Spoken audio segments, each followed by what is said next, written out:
Hello, welcome to game 2 of my match against Jonts. They were first player in the first one and won. I'm first player in the second one, so hopefully I can keep that pattern going.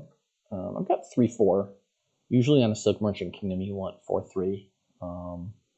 This looks like we're pretty tight on villages with just Silk Merchants. I think you can draw some with Scrying Pool and Sanctuary, potentially using something like Dismantle or Farmer's Market as your payload. Man, that's a really tough deck to put together, though. We're kind of meandering towards single province, and Museum rewards you for putting some extra pieces into the deck. Maybe your terminal wants to be like a Farmer's Market or Vault if you've got a lot of extra actions. I think the plan is Silver Silk Merchant, try to get a Sanctuary, build up to single province. Maybe if time is right, get a Commerce. Look out for opportunities for museum points. I don't think I'm going to go for Scrying Pool. I don't think there's enough actions here to make that reliable. I certainly would prefer 4-3, then I could open Silk Merchant, like double Silk Merchant or Silk Merchant Potion or whatever it is that I want to do with 4-3. We'll see if they actually do the 4-4 opening with their coffer or if they just elect to go for a silver here. Hopefully I don't draw the silver with this draw. I just draw like Copper Estate, and I get hit 5 twice. Should be really nice. Once we're thin, we can then, do museum tricks, do commerce tricks, maybe get the potion for Scrying Pool. Okay, so I've got 5 next turn. So the question is, do I just want to go double Sanctuary? And I think the answer to that is yes. Getting thin is going to be valuable no matter what I do. Like double Sanctuary, and then grab a potion next shuffle. They follow suit. They get a Sanctuary. We'll see if they hit 5 twice, or if they bottom decked their Silk Merchant. Looks like they bottom decked the Silk Merchant, which is quite nice for me. For a while, I think I'm just going to be playing with this Silk Merchant as my one terminal in deck. I think the Scrying Pools can do some amount of work. They do some amount of sifting. If you can align up a couple of actions, you can get that to work. I think playing with Dismantle as a terminal is nice because you can dismantle Silk Merchants into something that you can use. Bottom 5 cards are 4 coppers, silver, Sanctuary. So if the Sanctuary is not bottom decked, I'll be able to exile a silver and buy something. Looks like I just need to get another potion here, though. Another silver, unless I already want to start on the fortune teller stuff for uniques. It doesn't seem crazy to me, but I think I would rather just get silver, get some money into the deck.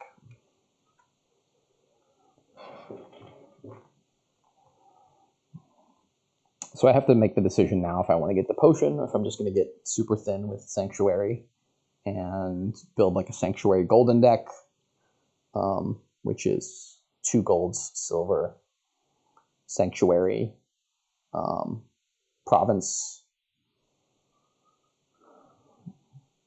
and then use buy 1 province and exile 1 province every turn. I don't really see a deck that opposes that getting more VP than that. The museum is only a little bit of VP.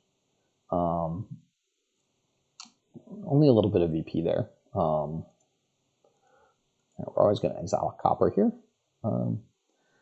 So I've exiled Copper Estate. So if I get a 3rd Sanctuary, I'm just building towards that golden deck type thing. There are like 20 points in museum that you can get with a deck that has smithies and other stuff. You can also just say, I'm going to get a potion, I'm going to sift through, I'm going to play with some Sanctuaries, some Scrying Pools, Dismantle, Silk Merchant stuff. Dismantling Silk Merchant gives me another villager and lets me do some stuff. It's also, both those are unique cards for museum. So I think that sways me towards the potion now.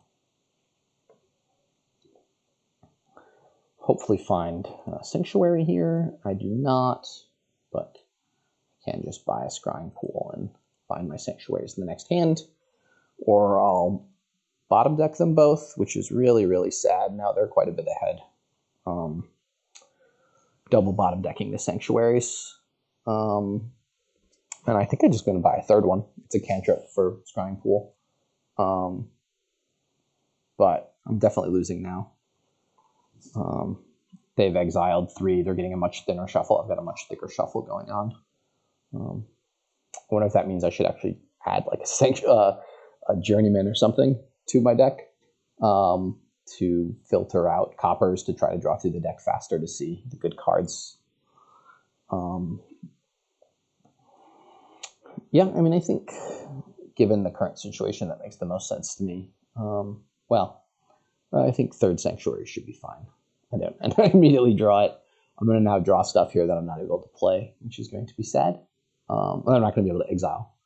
Probably, but we'll see. And I've got a Silk down there, and I've got a which can filter 2, and a Scrying Pool which can filter 2. So that gets me most of the way through this shuffle.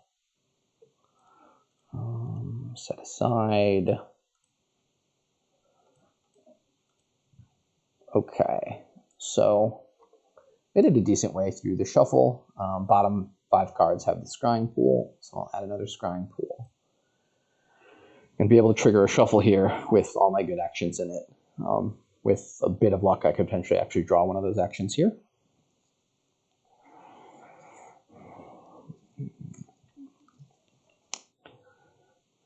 They've got a couple of golds already, so they're moving towards that golden deck. I think I can get to something that does golden things fairly quickly, though, and get a few extra points just from having built a little more.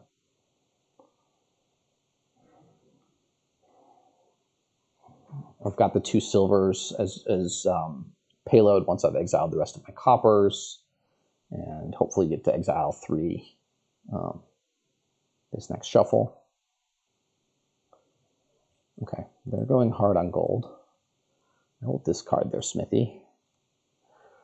Okay, 5. I think I will follow the plan and get myself a dismantle.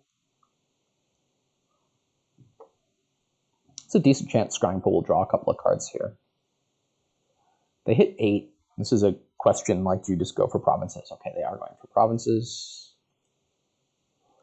Okay, this turn is going to enable me to get quite thin. 4 potion, bottom cards are silver, Scrying Pool, dismantle. So I have to start greening fairly quickly now if I want to stay in the game. I don't have enough money for commerce, though. I will grab another Silk Merchant. I don't think they can province this turn. They played a bunch of golds last turn. My plan is to dismantle this Silk Merchant this turn. Maybe grab like a farmer's market or something I can exile.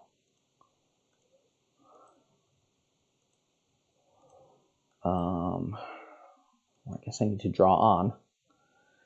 Okay, not quite what I wanted to happen. I thought I would be able to draw more. My bottom 4 cards are all actions. Copper, gold. I do not want to discard from exile. So I could go like curse, commerce here, or grab myself another gold, grab myself a duchy and plan on being able to exile it and start provincing soon. I think that is what my plan will be. Bottom decking like all my actions is like doubly bad. It's bad for this turn and it's bad for next turn. So like just really, really unfortunate draws.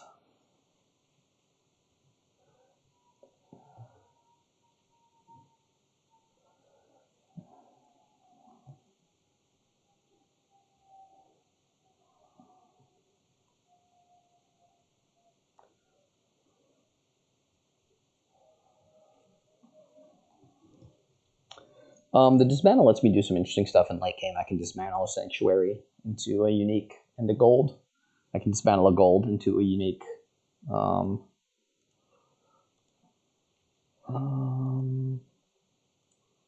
right, well, I'm going to need to play one of these. Anyways, discard, discard. I just never find my duchy, apparently. It's the very bottom card of the deck. Well, actually, let me undo that and exile this potion.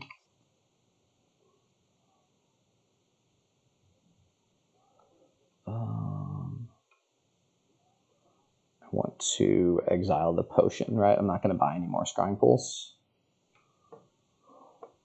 Sorry, that was one too few.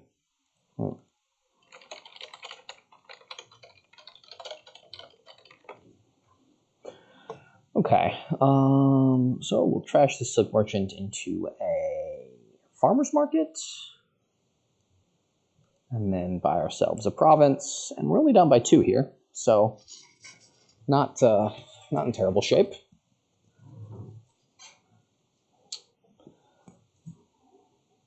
Definitely set aside the duchy.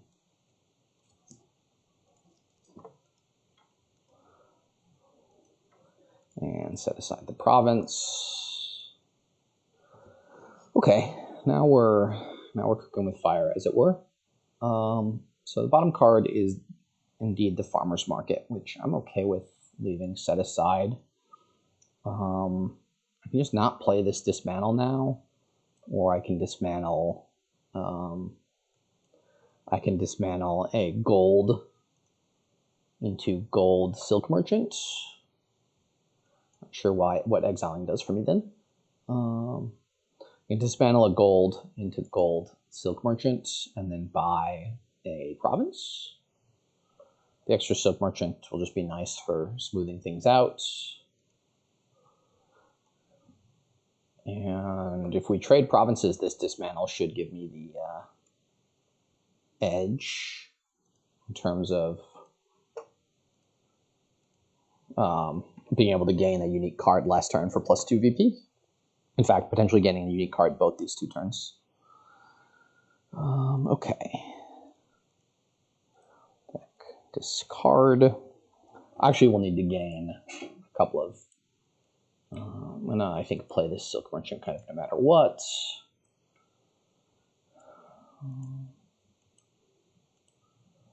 Okay. So I can dismantle the Silk Merchant into a Fortune Teller. And buy, they can potentially buy Province Estate on their turn. It doesn't seem crazy. So I think I'm not going to touch duchies. I can dismantle the gold into gold duchy. I can even play it, draw the gold and play it, and that lets me buy another duchy. Or just dismantle the gold into gold duchy. Buy a duchy. I already have 2 duchies, so a duchy is worth 5 for them. So they get a lot of points out of a duchy. So I also just play the farmer's market, buy a duchy. If they buy a duchy, that puts them at 48. Which I don't really want to let them do, so I can dismantle a gold. Are they going to be able to hit gold province? I don't think so. So I'm potentially just saying I have to win this turn. So dismantle gold into gold and whatever. Journeyman. Which gets me 2 VP. So I'm at 43. Draw them both. Then I've got 11. And that lets me buy Province Estate. And to beat me, they'd have to go Province Estate. You can even pick up a curse here. Province Estate curse. Or I can go Duchy, Fortune Teller, Journeyman, something like that. Which is 8. So yeah, I'm first player here, so I have to decide if I'm losing the game if I buy a province. And an estate and a curse, and they're able to buy all 3 things. Just doesn't seem that likely given their deck. Then again, they do have one villager. I discarded a Silk Merchant for them and a Smithy, which they played last turn, but they're not going to play this turn. So I guess I need to play around them getting a province here. So I've got 10 money, so I can just buy 2 duchies, for example. Or I can dismantle the gold into gold and Journeyman.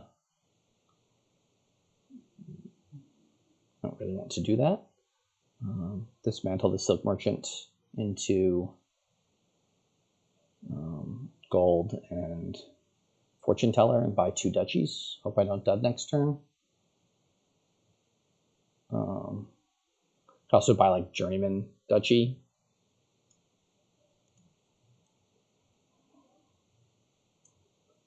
That lets me get a Fortune Teller. I don't think I want to use a Villager here. So that's 10. So yeah, the plan is just Duchy, Journeyman, and I'm close to 9, 13. I'm close to double provincing next turn with dismantling something into a gold and overdrawing. Maybe I just buy Journeyman Silk Merchant and plan on double provincing. Next turn, if they province, I should be able to catch up. I don't think they can possibly double province. This is the whole game here in this turn, so that's why I'm thinking so long. Journeyman Silk Merchant, and then plan on double provincing next turn. If they province Duchy, I have to province. Yeah, I just need the extra VP. So Journeyman Duchy. I can count it out, actually. If they province Duchy, that's worth 11 points. So I would need to get, I'm getting 2 points, so I would need to get 9 points, which is province Duchy Estate, which I should be able to do. Journeyman Silk Merchant. I wonder if I could have won that turn. I should have asked that in the middle of the turn, obviously, not at the end of the turn, but oh, they just dudded. So